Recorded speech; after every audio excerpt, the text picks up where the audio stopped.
Alright, it's been a few weeks since the last video here and we got a lot done so far in Project Overhaul. But now we get to cross a big one off the list. In today's video, we're going to put a new power plant and drivetrain into this car. Now of course, we did a lot of prep work and a lot of stuff to get ready to do this new engine setup. And with that, a lot of stuff to knock off the list here, and this is a huge one. This is one that you kind of build yourself up for. It's finally time to get something off the engine stand, get a transmission out of the box, get a clutch out of the box, all these fresh parts off the back burner and finally put into the car. But as we all know, with big projects like this is only one step, right? Because once we get all this stuff in, the car's still not ready to go. We still have a lot more work to do, but it gets to cross a huge portion off the list. We get to come back to it and actually be motivated because we're so much more closer than it is right now. As it is, this car is just a roller, and we're going to change that today in this video. So got a good amount of work still to do here, but at the end you'll see that we finally get some big work done. It keeps us motivated to keep this project going. All right, so let's go ahead and get this car back on the lift. Let's get everything ready to drop the new drivetrain in Project Overhaul. I'm sure we're going to catch something else. Mm-hmm.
Ready to do this thing? Oh, I guess so. Yes, so. All right.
It's official, spark plug wire's plugged in.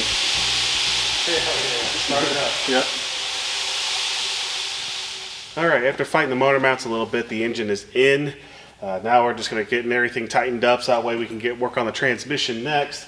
We got an adjustable pivot ball stud for the clutch fork, so we're going to make some adjustments on that here after we get it up in the air. But yeah, this one struggled a little bit because we tried putting the mounts in first, and then that didn't work out, so we ended up just lifting it up a little bit more, getting the motor mount switched around, tightened to the block first, and then got to sit down. So all right, we're going to go ahead and move on to getting everything tightened up, and then we'll get the transmission in.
Good, yes.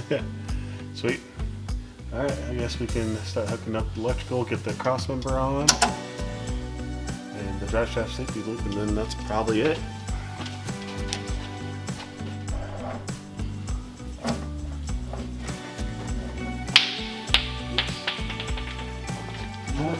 Well, we can't have nice things.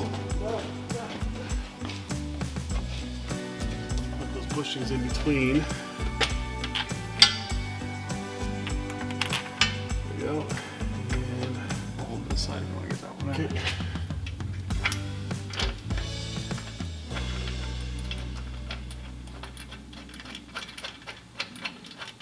Yeah, that's right. Yeah, because the drive shaft slips through that.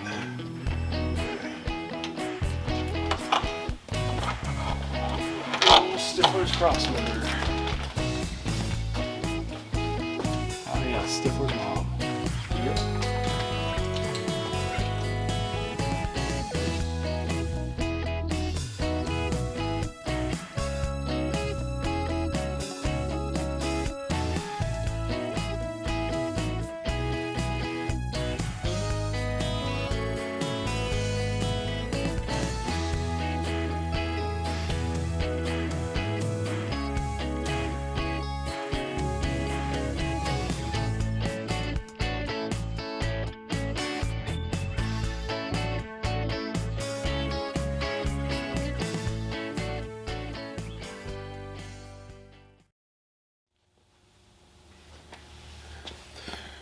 All right, we're taking a little bit of a break here because we got a lot done and we wanted to take a step back before we start skipping steps.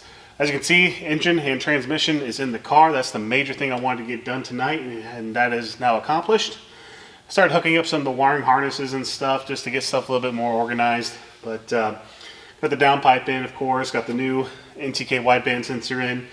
I got to do a little bit more wiring. I am running a Dominator ECU now instead of a Terminator X. So I'm going to be wiring a couple things up to utilize what the Dominator can do. But yeah, we still got to torque down the motor mounts and stuff, but we got a lot done. So we're going to go ahead and start tidying a couple things up here, and then we'll call it a night, and then we'll jump back on it again to get some more stuff done. So yeah, this is a nice big one to get off the list because now you got something in the engine bay, you got something under the car, and moments like these, you feel good about your projects.